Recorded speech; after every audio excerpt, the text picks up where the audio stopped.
to Germany. So the reason why I mentioned this, because those stories helped me to understand what happens when some aggressive countries throw the world into a war, and why the world powers have to cooperate and not hesitate in order to stop this. And it also tells me of the importance of the alliances to make the world more secure. So when we say never again, it should also have a very practical meaning for countries like Ukraine, Canada, and many others. So when I'm asked about the Canada-Ukraine partnership, I usually show this graph, and I'll try to share it with you. And please let me know if you see what I see. So we call this the snowflake, the Ukrainian-Canadian snowflake. And Alexander, can you see it? Yes. So this is something which we use to explain how this partnership between Ukraine and Canada now works.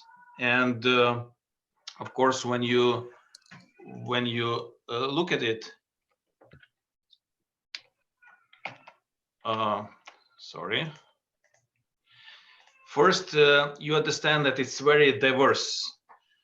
It starts with defense, where we have our defense cooperation arrangements and Operation Unifier and many other common projects, to trade, where we have our free trade agreement and many other practical projects between us, to culture, where we have audiovisual co-production treaty recently signed. So it's very diverse, it's very universal, it's multi-layer. Second, this partnership, this cooperation is a win-win project or win-win operation. Whether we talk about unifier or cybersecurity, there are many fields where we do cooperate, we exchange information, and we strongly benefit from those lessons learned from each other. And just several weeks ago, together with Ambassador Galadza, we had a chance to accompany Minister Champagne to his trip to Yavoriv. And I think it was really quite an experience to listen to what the Canadian men and women in uniforms had to say about the lessons they had learned from their Ukrainian counterparts. That's very impressive. So we know that we are creating an added value for the free world. We are de facto NATO Western flank, and we are very proud to build this partnership. Or another example of our win-win cooperation is trade. And not many people probably know that Ukraine has just bypassed Japan and climbed to #3 buyer of Canadian fish and seafood. And even as we talk, many Canadian companies outsource their software production to Ukrainian IT specialists. And those business arrangements are protected by the Canada-Ukraine Free Trade Agreement. And at the embassy in Ottawa, every time before we go with something to our Canadian friends, we ask ourselves how Canada will benefit out of this. This is the approach we share. Thirdly, no matter where we go around this snowflake, we'll see a profound and universal role of the Ukrainian-Canadian community. We see extraordinary Ukrainian Canadians in the government, and that of course includes my today lecture partner, Her Excellency Galadza. We see Ukrainian Canadians all over the technical assistance projects, in the academia, of course in the charity projects. And those people, they inspire, they passionately promote, they fundraise, they do great things, and they really help to bring our countries together. And of course, this is the backbone of those people-to-people connections that make Canada and Ukraine existential partners and friends. And as Volodymyr mentioned, that was one of the reasons why we recently launched our Consulate General in Edmonton. And I believe our new Consul General, Alexander Danileyko, is in the audience today. He's a very seasoned diplomat. And believe me, many Ukrainian diplomats are very jealous of him because of the place where he serves. So speaking back on the security matters, I would like to kick off this conversation with a couple of thoughts. First, We are natural partners for several reasons. We share the same view of the international order. We believe in multilateralism and the international laws. Second, we share the same aggressive and irresponsible partner, which borders Ukraine in the east and in the north, and which borders Canada in the Arctic. This cooperation is mutually beneficial in the field of security, but not just there. Sometimes this mutual benefit comes from where you do not expect it at all. When in January, Ukraine and Canada found themselves bonded together in this terrible tragedy in Tehran, where Iran shot down the Ukrainian airplane, those were very difficult days. But I remember starting from the very first letter, which I sent around 3 a.m. on the day to Minister Champagne, Deputy Minister Freeland, and Ambassador Galadza, with this very long list of Canadian citizens who had boarded the plane. I knew that this is the time when Canada would be able to count on Ukraine. Because we were sending our team on the ground and we had our embassy in Tehran, I knew that we could be of some very practical help to our Canadian brothers and sisters when it comes to identification of the bodies, repatriation, investigation, and financial compensation. And I know that that tragedy brought a lot of grief to Edmonton, and particularly to the university.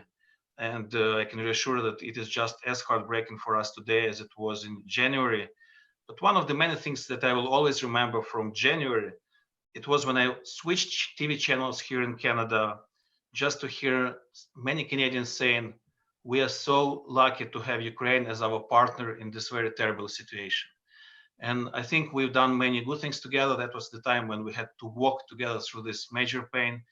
But I want to reassure you that Ukraine wanted to help Canada, not just because it was the right thing to do, but particularly because we knew that Canada was a very close friend and a very good and very strong partner to help. Finally, I think this is the good time to discuss what we can do better together in terms of security. And I have some ideas which I would like to share through this conversation today. I think we have clearly identified many very practical fields where we can and should continue cooperation. And I think we can do so much better, and we can take it to a much higher level. And I'll stop there. Alexandra.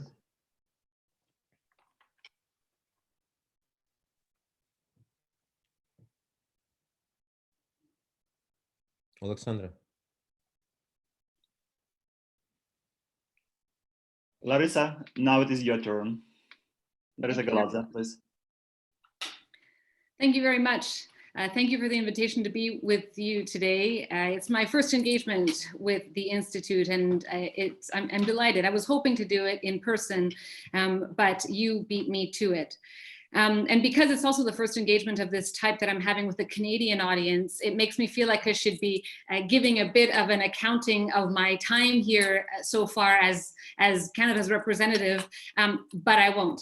Suffice it to say that the pandemic does put a certain spin to a diplomatic posting, and we've had a heavy focus on getting Canadians back home, making decisions about how to manage risk, navigating both the Canadian public health advice and the Ukrainian public health advice, continuing operating our embassy from 3 time zones, adjusting our many development assistance programs so that they can continue doing their important work even in this pandemic circumstance, and maintaining a nearly full schedule of engagement with ministers, members of the Verkhovna Rada, the President's Office, the Prime Minister, the Deputy Prime Ministers, the G7 group of ambassadors, civil society, and other key partners. So it's been interesting, and the pandemic will keep it that way and keep me away from Canada for much longer. So thank you for the opportunity to engage like this. Today, I might take the scope of the conversation from Andriy's wide scope, slightly narrower on promoting Euro-Atlantic security together and how we cooperate. And it is indeed a fascinating discussion to be having on the exact 75th anniversary of the end of World War II, for all the reasons that Ambassador Shevchenko stated. And he spoke about the importance of alliances and acting decisively and acting together and knowing what alliances stand for. And so let me state the obvious. We are stronger and we're more secure when we band together. Not because we are united by adherence to a common set of operational or technical standards that allow us to fight together, but because we're bound by a commitment to democratic principles and we organize ourselves to live by them and then, if needed, to fight together in their defense. You will all know just how closely Canada has stood to Ukraine since its independence to promote these principles of freedom, democracy, human rights, and the rule of law. And I have to say that everywhere I go in Ukraine, I am met with the deepest gratitude on the part of the people of Ukraine to the people in the government of Canada for our deep and abiding friendship. And it is an incredible privilege to take this credit on behalf of all of you who work so hard on this relationship as well. Today, Canada is standing shoulder to shoulder with Ukraine to advance another major aspiration that the country has set for itself, and that is NATO membership. And so I'll center my remarks on this today because I think it's both a good focal point right now for our cooperation on transatlantic security, but also a really great window into broader areas of cooperation that one might not necessarily think are about our Euro-Atlantic security, but at their core they are. The important part about this cooperation to bring Ukraine closer into the NATO fold, I would argue, is not the technical part. It's not about meeting military standards. Rather, it's about cooperating with Ukraine to make sure it can demonstrate to the alliance that it too organizes itself to live by those democratic principles. Let me read to you quickly Article 2 of the NATO Charter. It's called the Canadian Article because apparently Canadians were very instrumental in writing it. It says, the parties will contribute toward the further development of peaceful and friendly international relations by strengthening their free institutions, by bringing about a better understanding of the principles upon which these institutions are founded, and by promoting conditions of stability and well-being. They will seek to eliminate conflict in their international economic policies and will encourage economic collaboration between any and all of them. So that is part of Ukraine's aspiration to become a NATO member state. So preparing to fight together is, relatively speaking, the easy part. It is easier to define, easier to train, and easier to prove. Enacting and implementing strong laws is hard. Building strong institutions that embody the values of accountability, transparency, independence in procurement, civilian control over military, that's tough work. Reforming institutional cultures, redefining leadership, that's tougher still. And this work doesn't just pertain to the Ministry of Defense, but also to how the Rada is engaged, how civil society is engaged, and how the security services are reformed. So let me just detail 4 quick ways in which Canada is supporting Ukraine and cooperating on this NATO membership journey. First, at NATO and in all the alliance structures, Canada is advocating for the resumption of the NATO-Ukraine Commission. That means that we advocate to keep political discussions about Ukraine going in the world's preeminent alliance. Canada has credibility in doing so because we have a reputation as a principled partner in NATO and to Ukraine, and because we're deeply active in supporting reforms here. Second, Canada is actively supporting Ukraine in attaining membership in NATO's Enhanced Opportunities Partnership, and this is a NATO instrument for deepening bilateral cooperation through things like joint military exercises and training. So Canada has had a strategic advisor, one of only 4 countries represented on a board that provides strategic advice to the Minister of Defense, and has been doing so for a few years. And that's from the strategic level right down to at the tactical level. We have Operation Unifier, the 200 members of the Canadian Armed Forces who have now trained over 17,000 Ukrainian soldiers in tactical skills and in interoperability and command and control structures. We're working on command and control, working on professional military education. We're helping with the development of the civilian policy capacity. And all of this work is taking place by Canadians with Ukrainians, according to a plan that the Ukrainians have set for themselves. Third way in which we're cooperating is helping to build institutions that are grounded in the values we're ready to fight for. So Canada has worked with Ukraine since 2015 to build a new police service that serves the people. And we have over $40 million worth of projects in any given year that we operate, and all of them in one way or another aim to build cooperation that ultimately and fundamentally lead to greater political, social, and economic security. I also include in the institutions of the institution of civil society, supporting marginalized groups of all kinds to organize, to mobilize, and to ensure that governments at all levels analyze and legislate in inclusive ways. And let me also mention here, in terms of institution building, the invaluable contribution that the Canadian diaspora makes to building parliamentary capacity through the long-standing Canada-Ukraine Parliamentary Program. So why are we doing all of this? Let's be very clear. This is about Canada's security as much as it is about Ukraine's future prosperity. And even as Ukraine journeys towards full NATO membership, we are learning a lot about cyber defense, about how to fight a hybrid war, and many other lessons from the joint forces operations in Eastern Ukraine. Our continued cooperation in security and well beyond, as Ambassador Shevchenko has shown, is an imperative.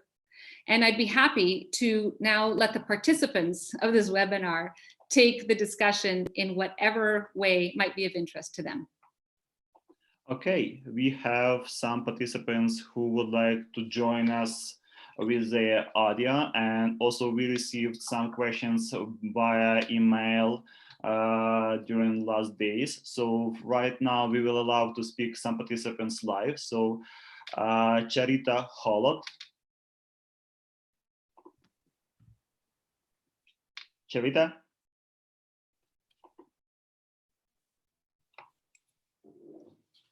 She's on mute. Yeah. Can you hear us?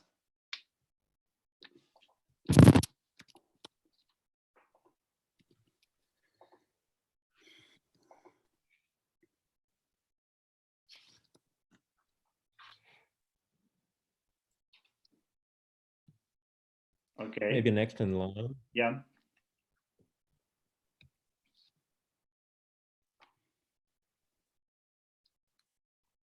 We also have questions from emails.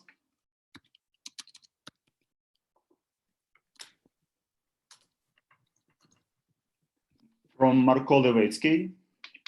Marko Levitsky asked some questions, and his question is about that at the recent webinar sponsored by the Atlantic Council, 3 of the 5 participants, Ukraine's Foreign Minister Dmytro Kuleba and former US Ambassador to Ukraine, William Taylor and John Herbst, all stated that Russian President Vladimir Putin is looking for a face-saving way to get out of Ukraine due to the economic pain being brought about by the sanctions. So his question is, do you agree with this assessment? And the second one, if sanctions are having an effect, should they be increased? And if so, who or what should be the targets?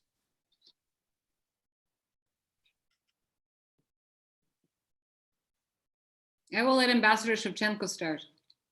Yeah. I'll just say, I wish we had some good news on the situation in the East and in Crimea and on the war in general, but we don't.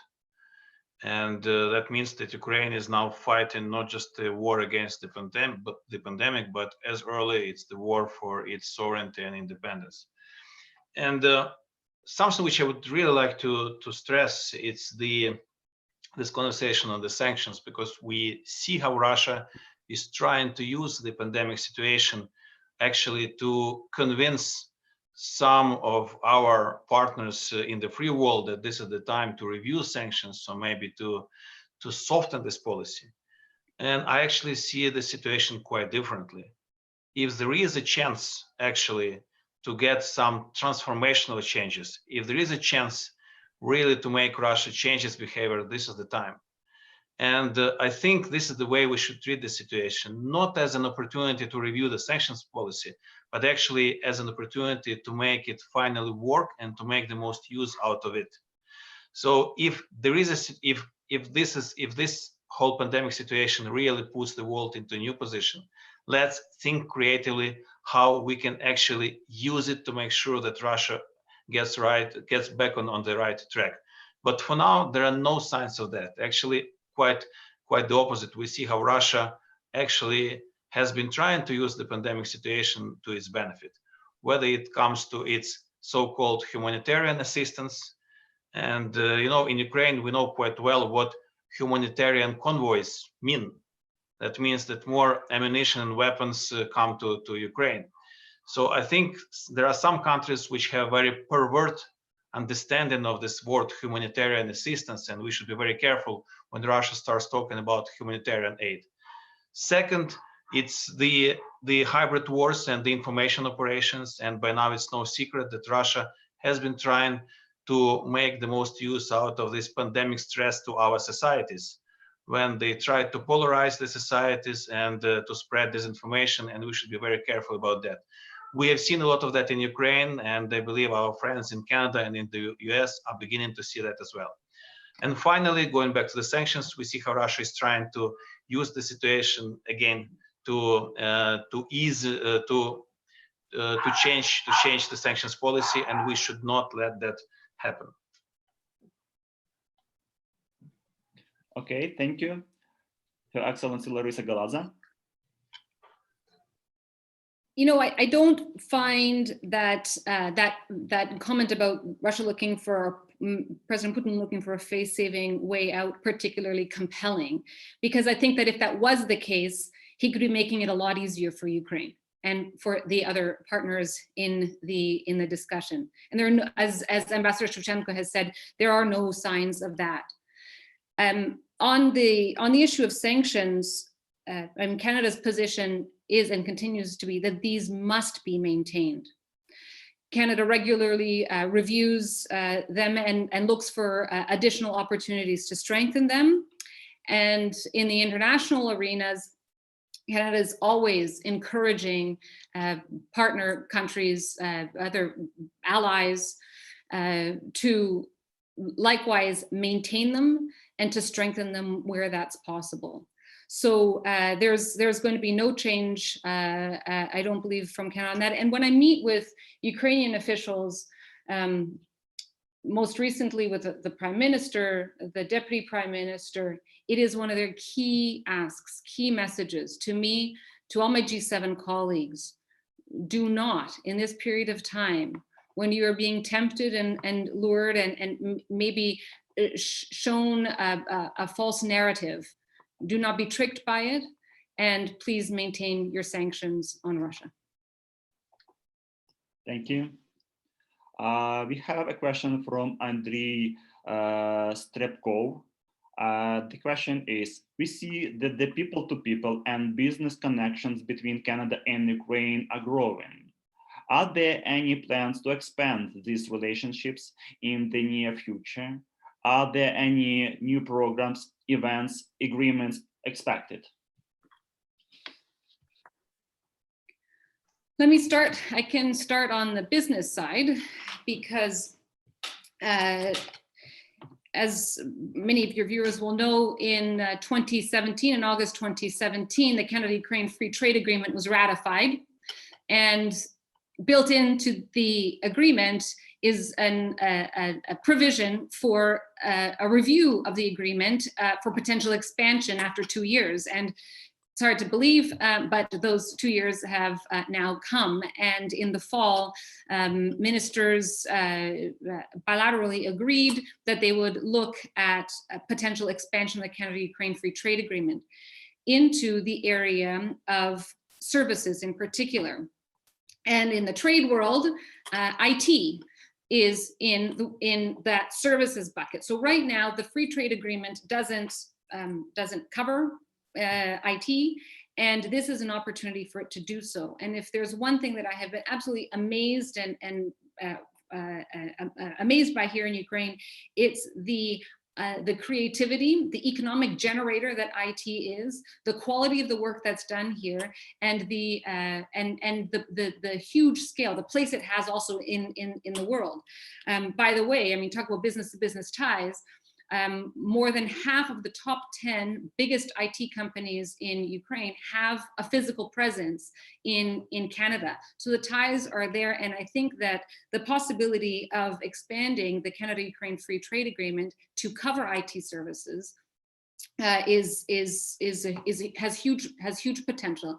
And let me just be clear that this isn't about Canadian companies being able to outsource their programming to some, people sitting in their living rooms here in Kyiv or in Kharkiv or in Lviv. This is really, there's a lot of value added, a lot of collaborative work that happens between companies in the IT sector on things like esports and online shopping and other things that really is, these are value added products and a market that needs to be tapped into. So I'm hoping that is work that is underway, and I'm hoping that is one very powerful factor in expanding business-to-business relationships.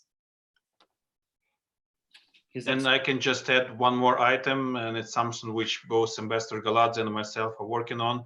It's the Youth Mobility Agreement, which should facilitate more convenient travel for many Ukrainians and Canadians.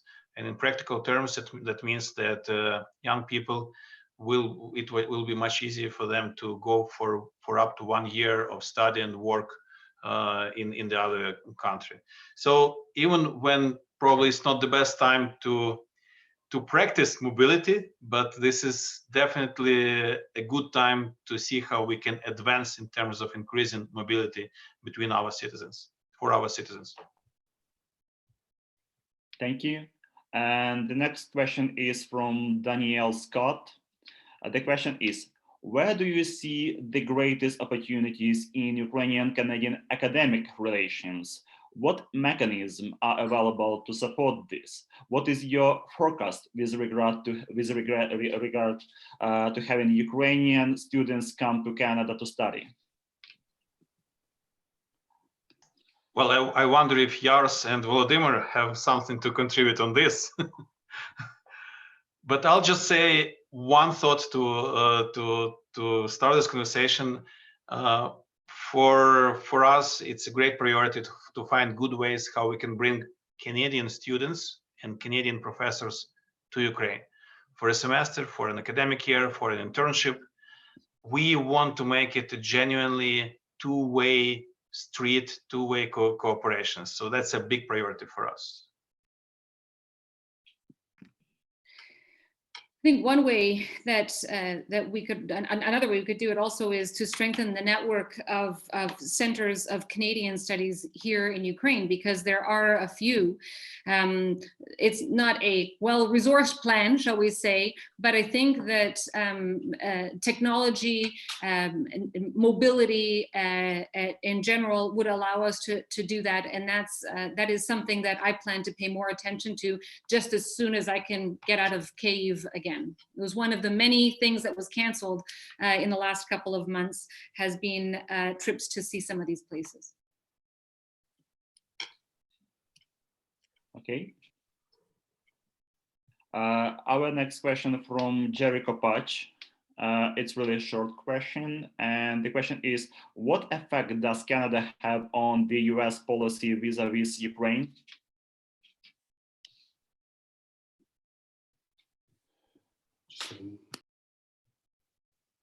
Larisa, Galadza, can comment?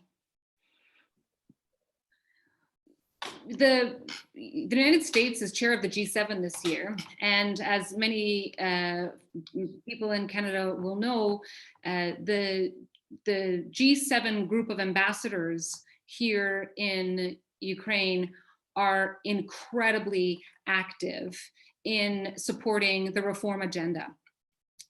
we have weekly meetings with all over, with representatives from all over government at the highest levels. With the United States being in the chair this year, we are benefiting hugely from their engagement, from their persistence on these issues of reform, and from taking the lead in navigating the many difficult issues that arise here, and the many sort of honest conversations that need to be had with different elements here in Kyiv. So I can tell you from where I sit, the leadership that the United States is showing in their presidency of the G7 allows us a lot of access and allows us to have some very timely, relevant, and meaningful conversations with Ukrainian leadership.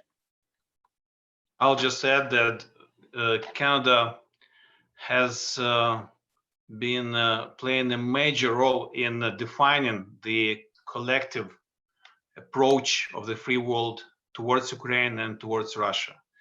And you cannot overestimate the role that the Canadian embassy plays on the ground in Kyiv.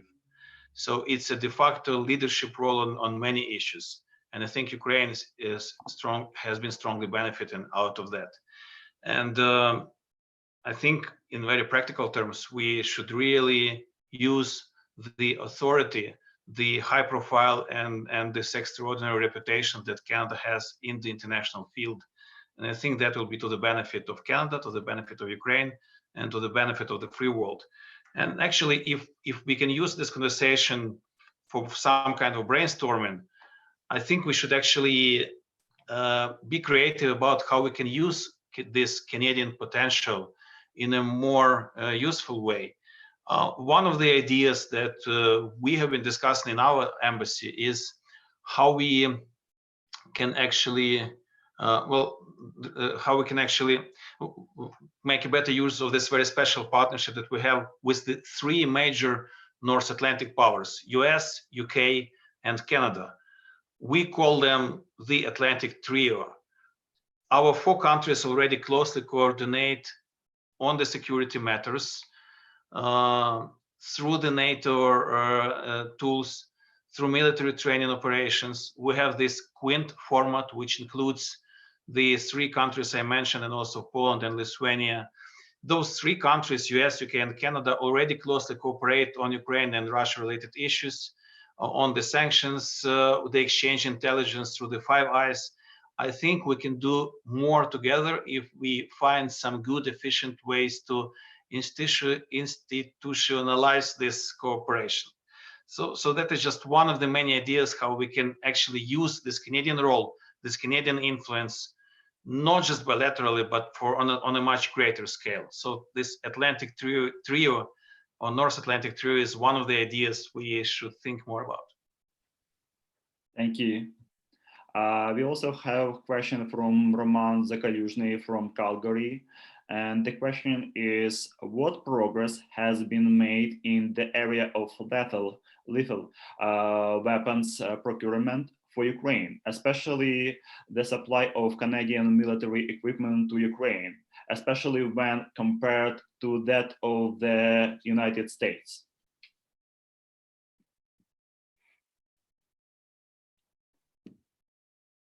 Larisa, Galadza.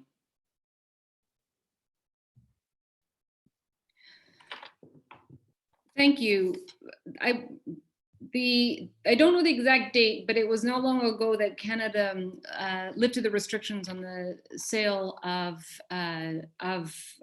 certain firearms to Ukraine, which are very important to the war that's currently being fought. And I know that some of that procurement has been done. And I think it was around the end of 2017. And when we when I next travel to the East, I would like to sort of go and see how these weapons are being used. But right now there's nothing else in the pipe. I suspect that Ambassador Shevchenko might have more to say about what the US is doing. But before I pass it to him, I just want to make one more comment on the previous question about this trinity, UK, US, Canada. I have to say that Canada, I and my UK colleague, we are what's called the NATO contact point embassies in Ukraine. And our job is to do some PR in Ukraine for NATO. Not to government necessarily, but to the people of Ukraine, and to help the people of Ukraine understand that NATO is, yes, a military alliance, but it is more importantly, we believe for them, a political alliance, and that the reforms and the costs of change that are incurred by heading down the path towards NATO are going to pay them dividends as citizens of the country, and that is we have an active agenda of work. In fact, this week, we had an online seminar with all the NATO, Melinda and I hosted an online seminar for all the NATO ambassadors with Deputy Prime Minister Vadim Pristaiko and Minister of Defense Taran. So we were able to facilitate a direct conversation with them. And again, once we're able to leave Kyiv, we intend to go to people, particularly in southern Ukraine and eastern Ukraine, where support for NATO integration, for European integration is the weakest in the country, and to find creative ways of having these conversations and making this value known. I'll add that it was very important that Canada put Ukraine on the automatic firearms country control list, and we are very grateful for that decision. Second, it opened a lot of new opportunities, and some procurement has already been complete, but we would like to see much more happening. Third, we believe that this cooperation will be very beneficial, not just to Ukraine, but also for Canada and for Canadian companies. And since it's a very sensitive topic, which does not quite appreciate live feeds and a lot of loud words, that's probably where I will stop on that. I'll just say that in general, I think things will move much faster as we build more trust and more cooperation between our men and women in uniforms. And that's exactly what we are doing. And I just wanted to show one picture, which is one of my favorites from the recent visit of Minister Champagne to Ukraine. Please let me know if you can see what I see here. Do you see this picture? Yes, we see. So this is Minister Champagne visiting the Yavoriv training base in the Lviv Oblast, just early March this year, and you can see a little bit of Ambassador Galadza and a little bit of myself somewhere in the crowd. But the reason I really love this picture, that's the conversation about the map. And actually, what the Canadian officers told Minister Champagne was, when we look at this map, we see exactly what our Ukrainian comrades see. We read this map exactly in the same way they do. So every arrow, every sign, every flag on this map is exactly the tools that NATO uses. So in very practical terms, if we are considering a scenario of major powers conflict, this opens really a lot of opportunities, how we can interact, how we can be interchangeable, and how we can really work very closely on very practical matters. So the reason I am mentioning this, because this is from where we will get much better cooperation, and this will help us to move forward much faster when it comes to the to the issues which were in the question asked to us. Thank you. And the next question is from Vasil Balan from Winnipeg. The question is the Canadian government involved in the specific case of raising the plight of Crimean Tatars in the overall difficulty under Russian occupation in Crimea? Larisa, Galadza. Yes, absolutely. We have a number of human rights projects that we support in Ukraine that speak directly to this issue of the plight of Crimean Tatars.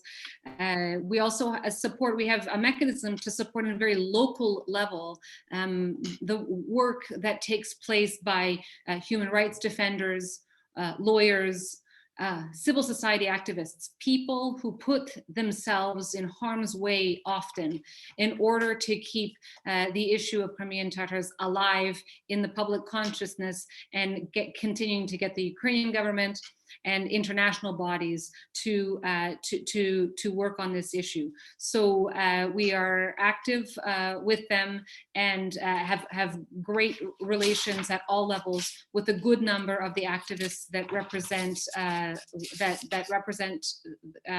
the community.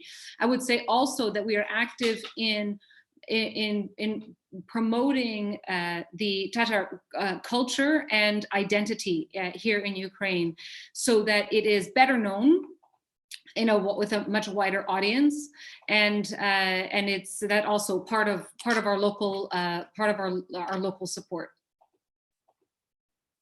And I'll say that we feel that Canada does pay a lot of attention to those issues, not just because of this very special partnership between Ukraine and Canada, but because those are Canadian values, and that is something which Canada promotes around the world. And that's something which Ukraine strongly believes in. So when we say that Ukraine can and is a very special partner for Canada in the region, that's exactly what I mean. If Canada is serious about advancing its agenda worldwide, then it's impossible to find a better partner in our part of the world than Ukraine. If we talk about multilateralism, about international laws, about free trade, about human rights and liberties, about democracy, that's something that Ukraine strongly believes in, and that's something that puts Ukraine and Canada in a very natural position for partnership. We need each other to advance that kind of agenda worldwide. Thank you, Andriy Shevchenko. It's a reminder to our online audience on Zoom that they can use also the option to raise the hand.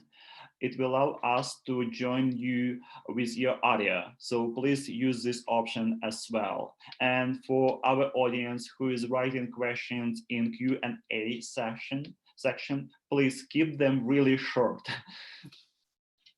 So our next question is from Yaromir Udot.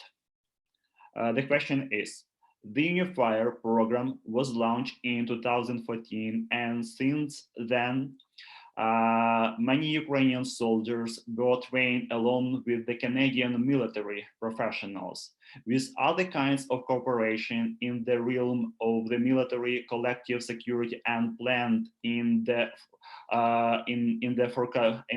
foreseeable future. For how long the Unifier mission is going to operate? Larisa, Galadza. Yes. So yes, over 17,000 Ukrainian troops have been trained so far. The mission right now has a mandate until 2022. And we look forward to the previous rotation just rotated out, and the new one will be back in full as soon as mobility restrictions are lifted and the Canadian Armed Forces are able to do that. But already the new rotation, the leadership of the new rotation, the logistics element is already here, and their plans, like I said, go out to 2022. Are there additional elements of this training planned? Yes, there are the Ministry of Defense in Canada and the Ministry of Defense in Ukraine work very closely together and are regular contact with each other, because one of the things that needs to happen for the sake of making the tactical level training sustainable, making sure that it pays dividends into the future, and for the sake of ultimate NATO membership, is some institutional capacity building.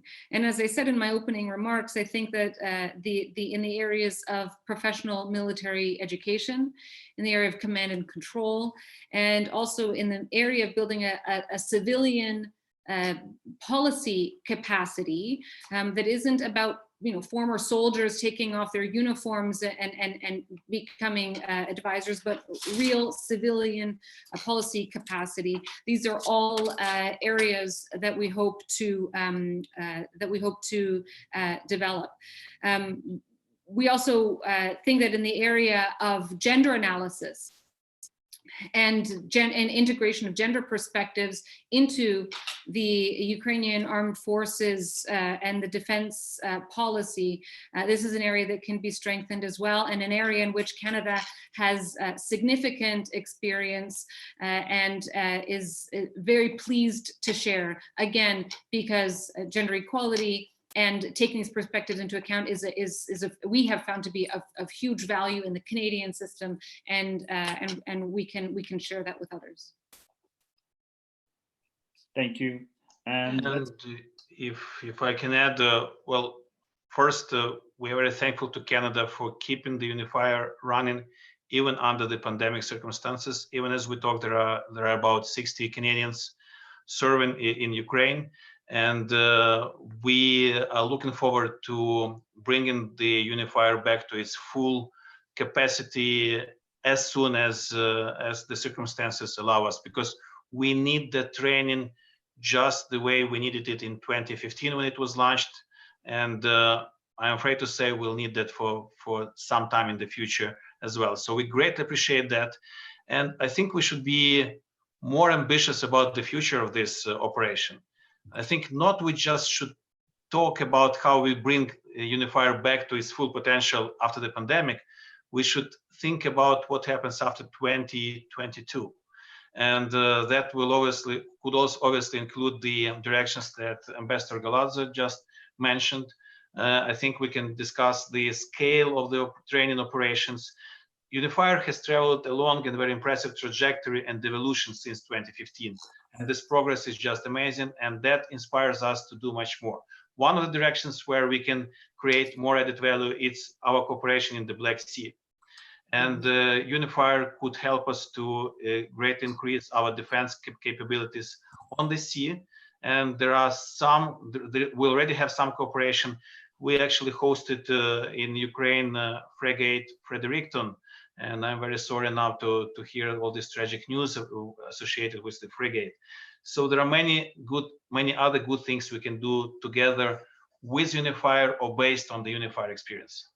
Could I just interject for a second and ask Ambassador Galadza? Ambassador Galadza, our institute was thrilled and pleased to be able to, honored really, to be able to provide training courses for the Princess Patricia Regiment before it went into Ukraine on Ukrainian culture, Ukrainian history, kind of orientation, and they seem very pleased with the results. We're willing and able to help going forward with other missions that go to Ukraine with Unifier to share our expertise. So please be aware of that. Thank you very much. I was aware of it because they told me about it when they were here, and I was very impressed to hear the lengths to which the Canadian Armed Forces go to prepare their soldiers to be active in another country. And when I was driving through the countryside, being in a car with a soldier who could tell me about the differences in the churches and about the agricultural practices and all kinds of things that were, much deeper knowledge than I would have expected from a soldier. And when I asked how they picked this up, they actually they credited your institute with some really good training at the outset. it was a great experience for us, and we're They are very more than willing intelligent. to help. Okay, we have many questions from our YouTube, Facebook, and also Zoom audience about visa, and I will just read one of these questions. When will Ukraine be added to the Trusted Travelers Program? When will Canada follow the EU's lead and grant visa-free travel for Ukrainian citizens? I wish that Ambassador Shevchenko and I were doing this in person, because I would arm wrestle him or thumb wrestle or something to decide who's going to answer this question. I think I'm going to let him answer the question.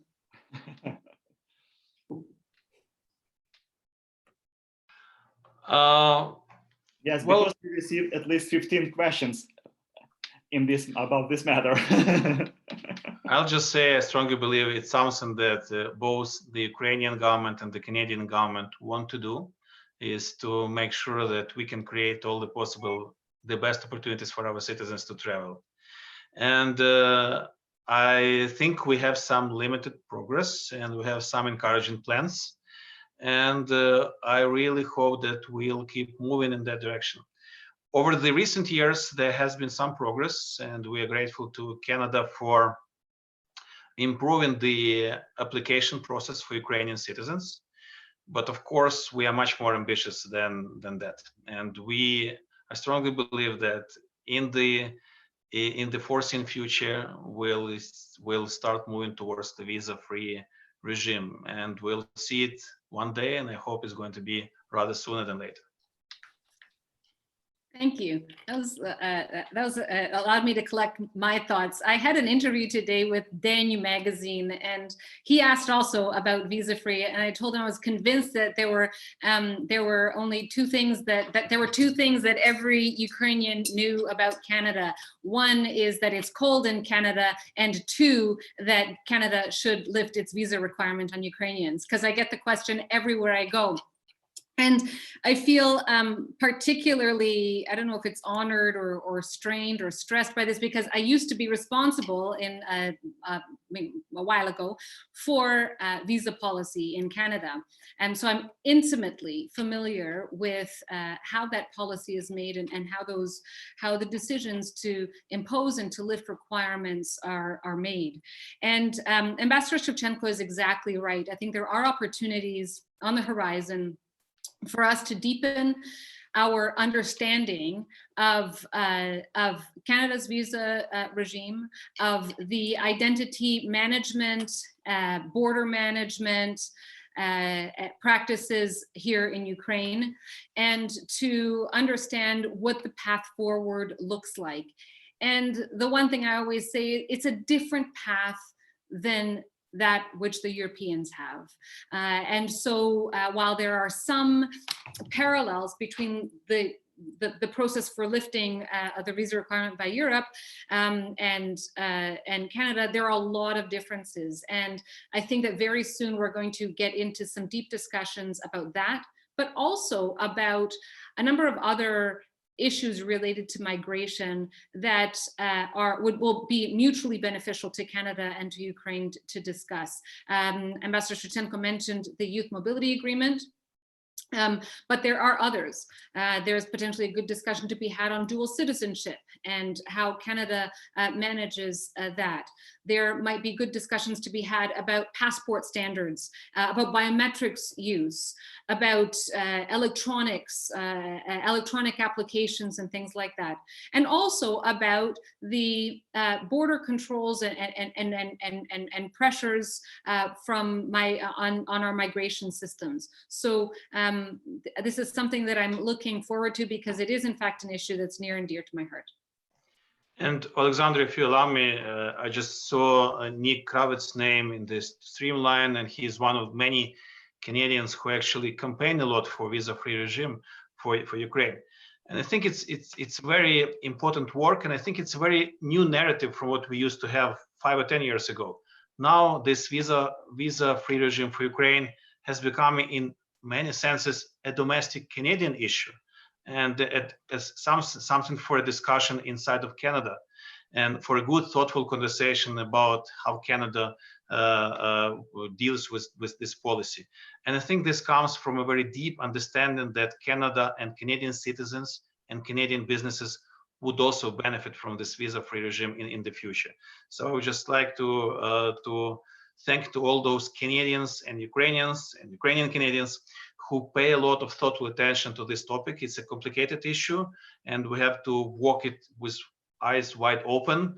But I'm absolutely sure that the direction is very clear in which direction we'll move one day. Thank you, and we will try to bring one of our participants live, Oksana Hepburn. Sorry if I butcher your last name.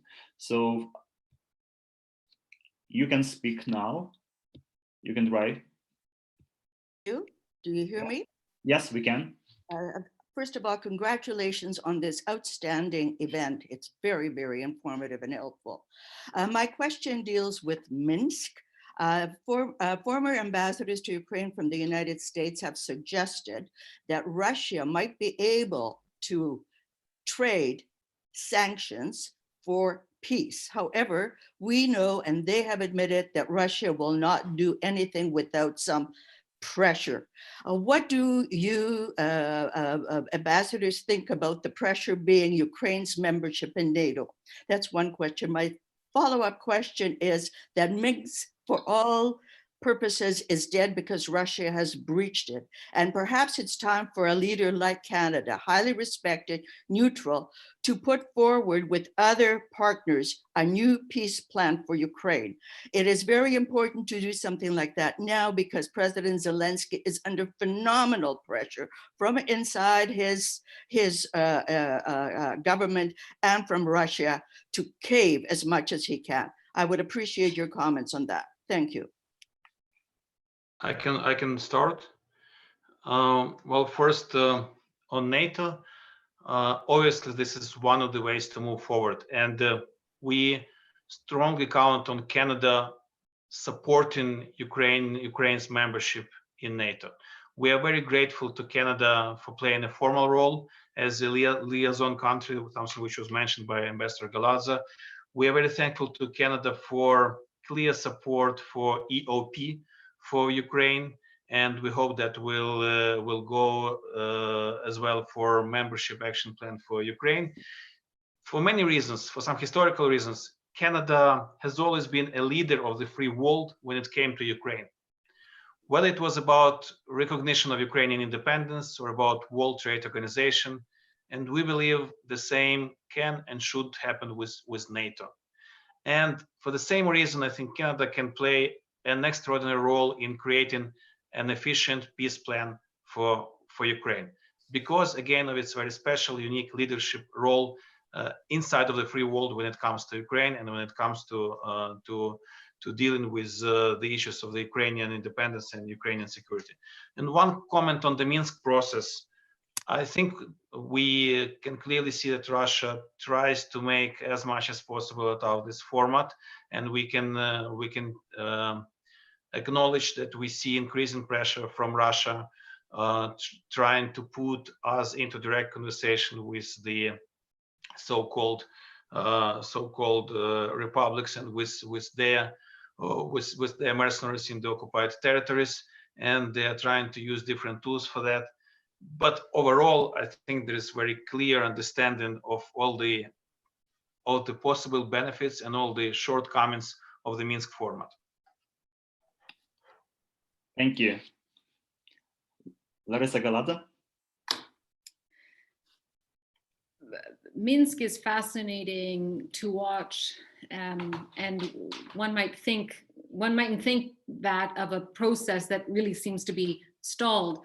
But the meetings continue, and we are very, very closely looped in through the OSCE representatives here in Kyiv to debriefs of what takes place there and how the discussions go and what the mood is and what the posturing is. And it's fascinating to watch. And I think that there's a degree of ossification that it's clear not just to international watchers, but also very clear at the highest levels of the Ukrainian government. And I think that the president himself has mused about the fact that this process has a timeline, that it's not something that they're interested in following forever.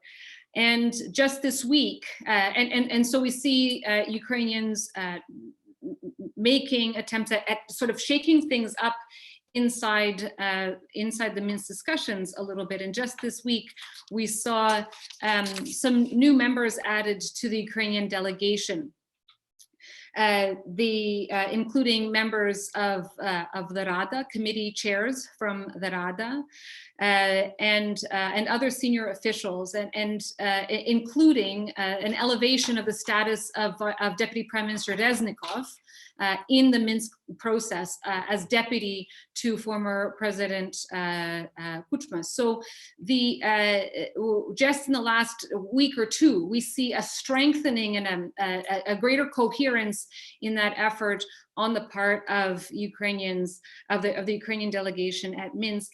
And it hopes that, it is the hope that the other parties at Minsk will also similarly diversify the representation to try to get a different kind of a conversation going there.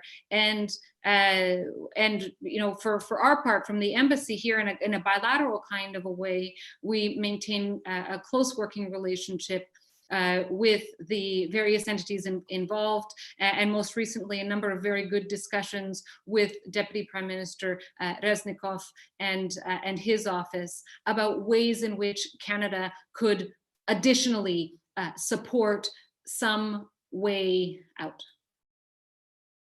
Thank you. Once more, reminder to our Zoom audience that you can ask questions personally, just raising the hand. Please use this option. And let's try one more time to get Charita Holod.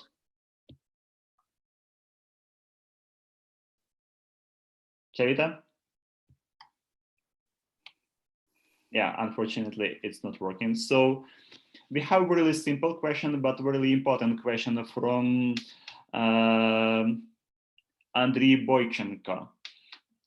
Are there any, can you actually name 3 provinces which are right now the front runners in trade with Ukraine?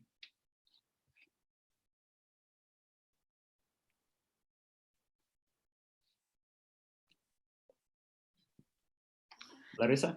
I can tell you that British Columbia is a huge trader, exports a lot of fish to Ukraine. In fact, recently I heard that they export more fish to Ukraine than they do wine, and we all love BC wine, to the entirety of the world.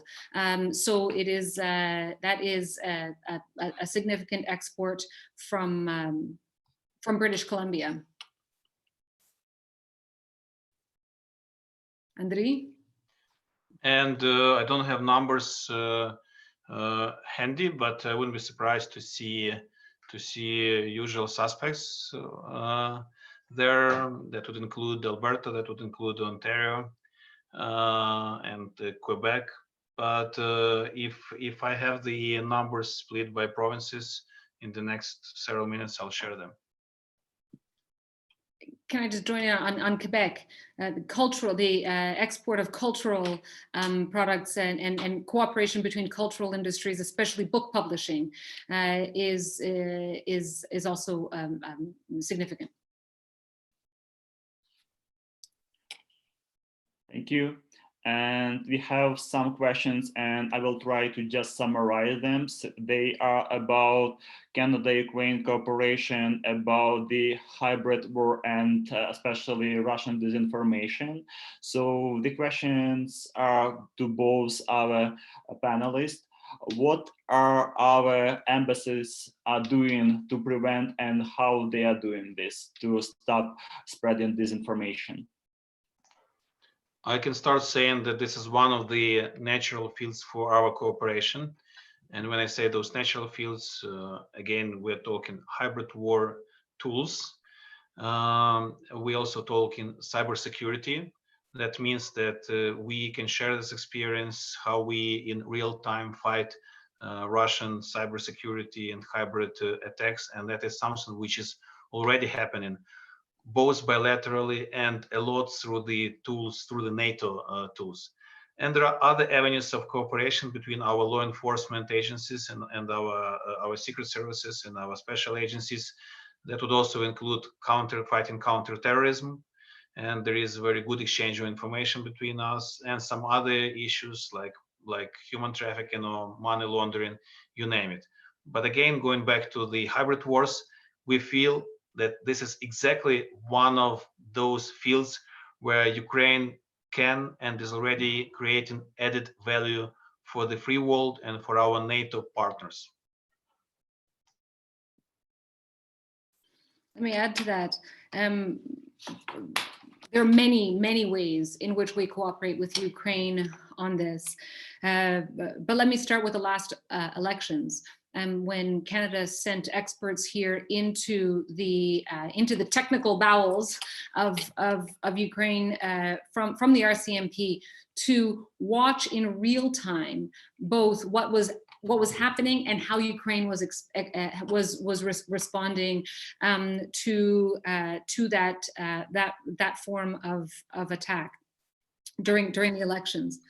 Canada also, during its G7 presidency, stood up a rapid response mechanism and works with G7 partners to monitor where disinformation is coming from, and to be able to support countries of the G7 and probably more broadly a response to very specific campaigns. Thirdly, I would say that Canada has a number of projects here through the Peace and Stabilization Operations Program that seeks to understand, for the entirety of the Ukrainian population, including as much as possible, including as much as possible in the non-government controlled areas, what influences people's thinking? Where do they get their information? How do they feel about various political issues?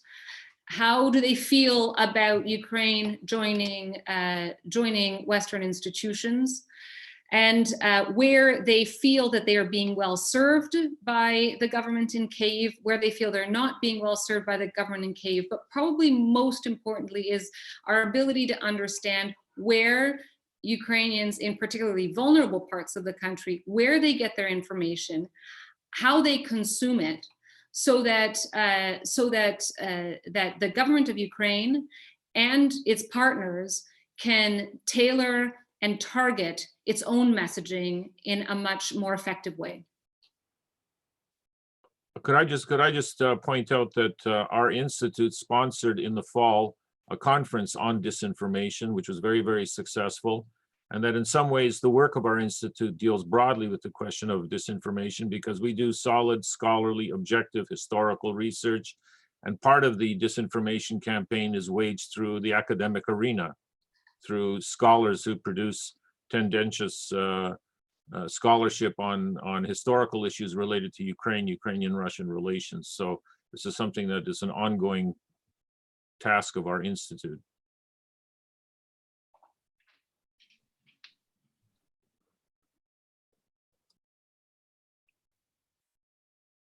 Okay, so probably we will start with next question. And next question is from Lida Hevka from Toronto. And I will try to make it a little bit shorter. So the question is, what does the top level COVID-19 response look like in Ukraine?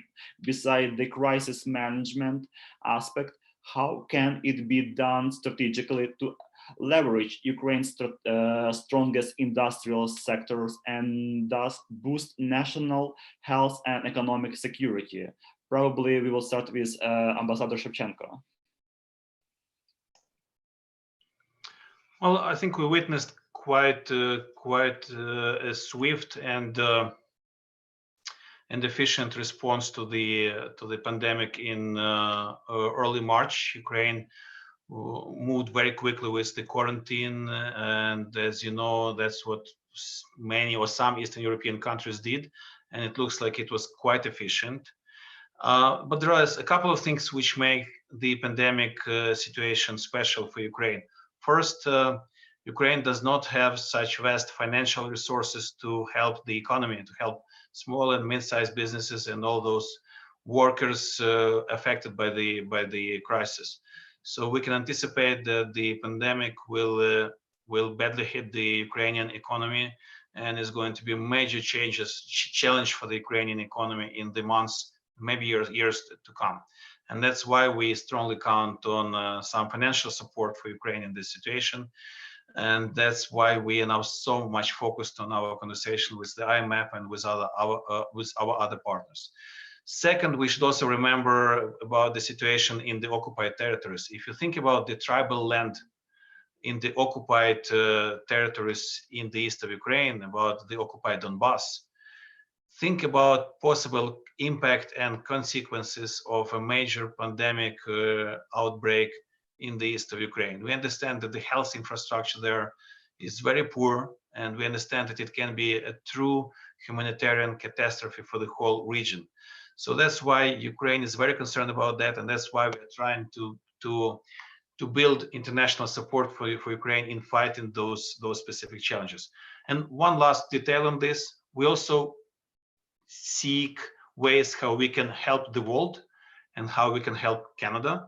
And I can give you just one example. Many of you know that on May the 1st, Antonov 225, our wonderful Mriya airplane, the largest cargo airplane in the world, landed in Mirabel, Montreal, Quebec, bringing a huge medical supply from China to Canada. And I believe this is the biggest single medical supply associated with the pandemic that Canada has received since the pandemic started. And according to my information, there is a good chance that Mriya will come back to Toronto in somewhere around May the 21st. And again, if you think about this plane, this one plane, which can bring with one cargo lift 10 million masks, which are so badly needed by all of us. It's a plane which can lift 250 tons at the time. And this is something that Ukraine is so proud of, because this airplane was designed and built in Ukraine, and now it's based in Ukraine. But it also shows you that we can mutually benefit from our cooperation in very different ways. We have been used our Antonov cargo planes for our cooperation with NATO countries. Now we can see how this can be used, how we can use this to fight the pandemic together. I'll stop here.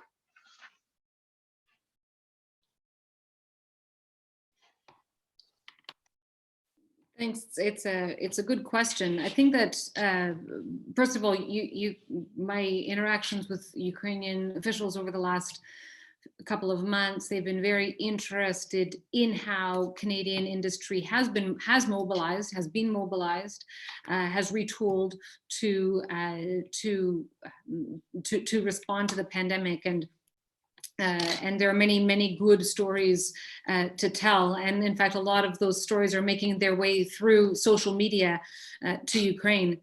And I think that we've seen in Canada that there's been a sort of that large scale sort of systemic response that's beyond just PPE for frontline workers, but more deeply into society of companies giving to their local food banks, employees banding together in a way that sort of reinforces social fabric. All of that is built on a really strong foundation of community organization, again, strong social fabric, organized industrial sector. And so as we share our lessons for how Canadians have responded beyond government. I think that those it'll be a point of pride for me to point to show that foundation that exists that allows for the kind of response that Canada has shown in a crisis moment. Thank you. Next question is from Vitaly Milenkiev. Any updates on EDC's position on supporting exports to Ukraine?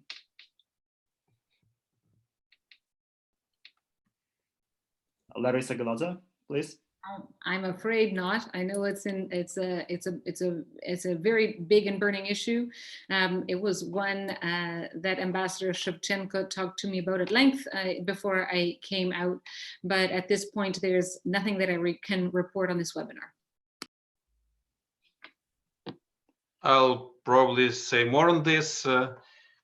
I think and I'm very thankful to Vitaly for raising this issue. I just feel that this is something that does not allow Canadian businesses to use to work up to full potential with Ukraine. And in the last several years, and for those of you who have not been following this story closely, Ukraine and Canada had very good cooperation through EDC before 2014, and after that this cooperation was close to being freezed. And we have seen a lot of changes in the world since 2014, since the war with Russia started. We have witnessed the United States and our European friends unlocking many financial resources to help their businesses work with Ukraine. And we just believe that Canadian business, they deserve to use all the possible instruments to work with Ukraine full potential. So we have been patiently talking to EDC and to all our Canadian counterparts, trying to find the ways to change the situation. And again, we strongly encourage Canadian businesses to use all their ways to find all the proper resources and work with Ukraine. We believe it's something which will pay off big time in the future. Thank you. And the last question before we wrap up from Oliver Rosser. While the US continues on its current political journey, have you seen situations where countries like Canada and Ukraine have started to collaborate on an engagement with China? Ambassador Larisa Galadza.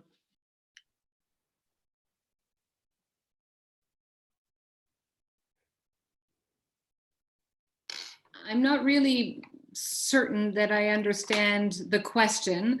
And if it's about, are there any practical ways in which Canada and Ukraine are cooperating with China? I don't have any examples to raise.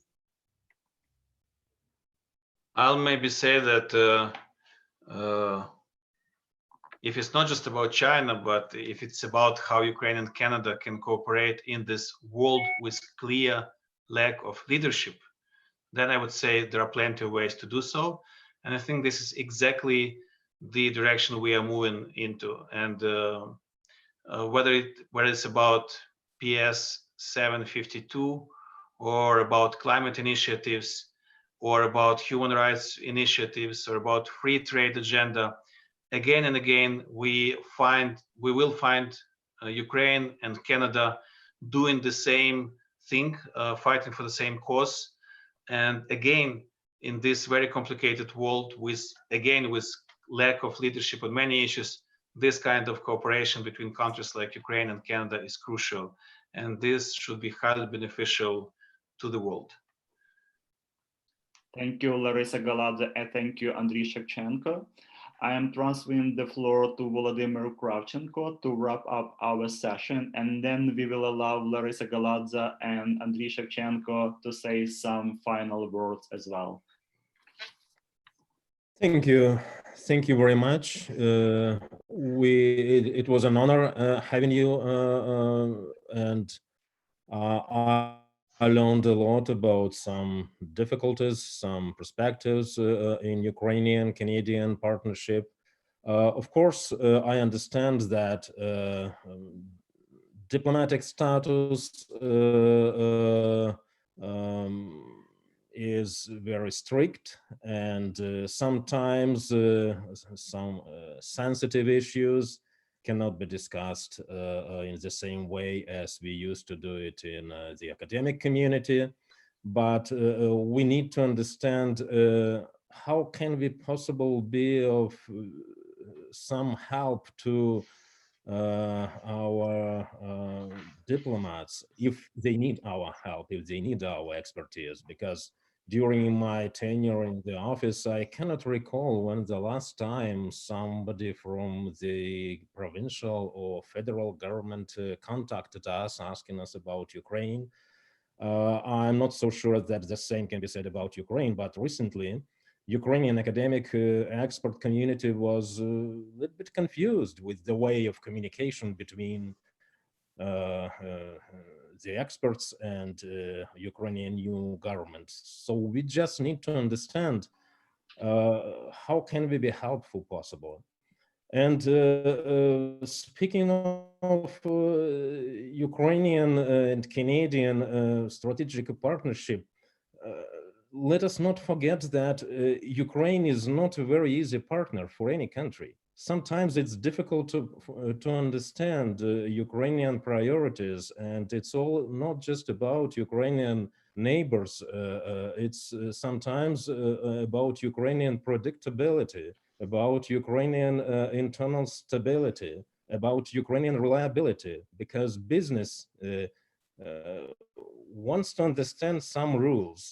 And recent events in Ukraine, raises many questions about Ukrainian foreign priorities and Ukrainian determination in doing important changes, reforms, etc., and so on and so forth.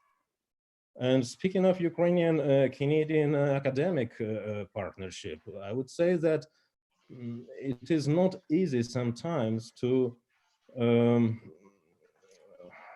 understand how compatible, how can we find what we have in common between Ukrainian and Canadian systems of education. We have excellent students in Ukraine, but our systems are different. And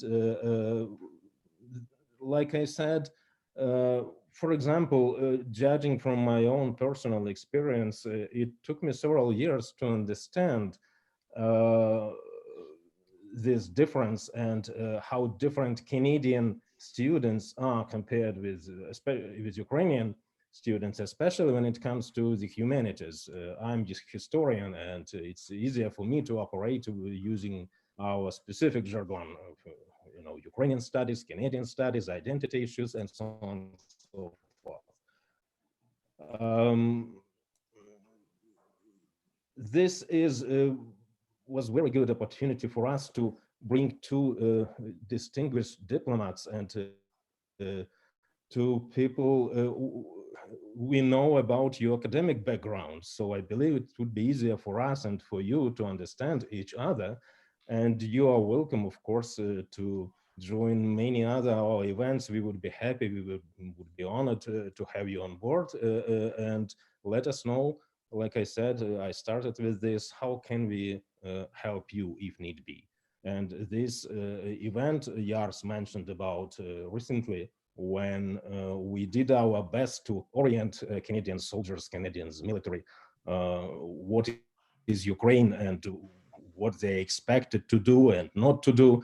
It's a very good start for us to be engaged into this partnership using our professional skills, our professional way of communication, and so on and so forth. So once again, thank you very much. And Alexander, the floor is yours. Larisa, Galadza, your final words. Thank you. On the topic of engaging with academics, I have done that in a good number of my jobs over the last 25 years, and I always find it very stimulating, very enlightening. It serves to pull us out of our silos and to add a fresh perspective. And sometimes it's an old perspective that we've forgotten from our day-to-day, but it's always incredibly stimulating. And it is actually one of my intentions when I come back, because I came here rather quickly, is to engage on the academic front.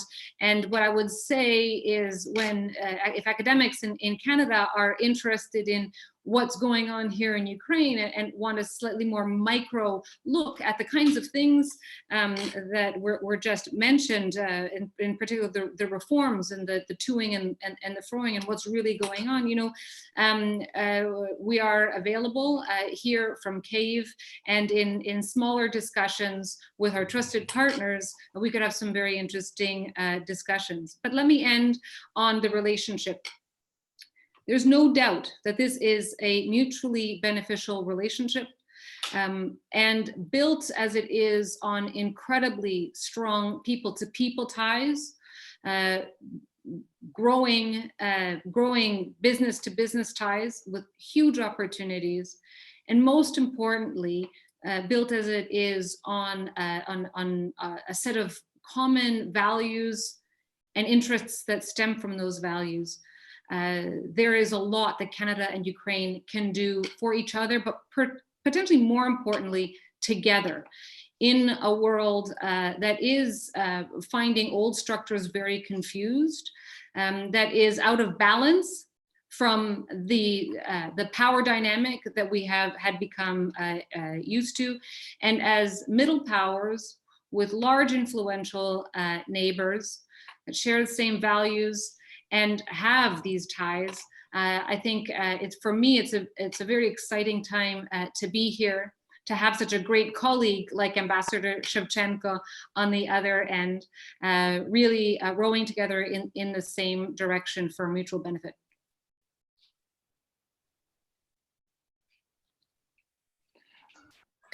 I see my daughter joining me in this conversation, so she would probably subscribe under what I'm about to say.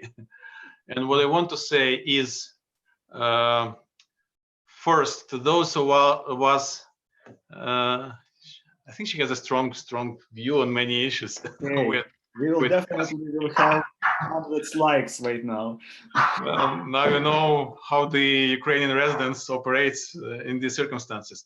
Okay, so first, to those of us who listen to this conversation in Ukraine, we should know that we are doing a very right thing, building this very close partnership with Canada. I saw those numbers from a recent poll. People were asked what countries you consider the closest allies for Ukraine, and number one and number two were Lithuania and Canada. And probably 10 years ago, we would see different countries. My guess, it could be Poland and the US. Now it's the way it is. And I think it's a very clear recognition of this very strong, bipartisan, universal, and genuine support that Canada provides to Ukraine after the Russian aggression started, and we are very thankful for that.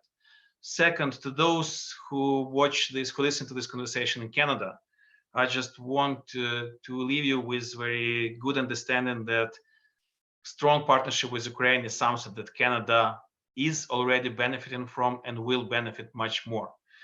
We want Canada to see us as a de facto Eastern NATO flank. Ukraine is the only non-NATO country which takes part in all the NATO operations. And we want Canada to see Ukraine as your natural partner in advancing your international agenda worldwide. And finally, to those in academia who have chosen to work in the Ukrainian studies, I just want to tell you something which I remember myself saying in Edmonton a couple of years ago when I had an honor to take part in the celebration of the 40th anniversary of the Canadian Institute of Ukrainian Studies. If you want to understand how the world operates today, study Ukraine. If you want to solve the problems of the world today, study Ukraine. If you want to live a very interesting, exciting, and enriching academic life, study Ukraine. So I would like to thank Volodymyr, Yaros, and Alexander, and many other people who are part of this conversation. That was the right choice that you made one day. and thank you for continuing what you do right now. Larisa, it was a great pleasure and honor to work again with you on this together in this jazz format. And I see so many more things that we can accomplish together. So on behalf of my team, on behalf of the embassy in Ottawa and our two consulates in Edmonton and Toronto, it's an honor to be here. Thank you. Thank you. And reminder to our online audience that the recording of this session will be immediately available on our Facebook and also on our YouTube channel. And those who were not able to join us, we will send you the link immediately we end this session. Thank you.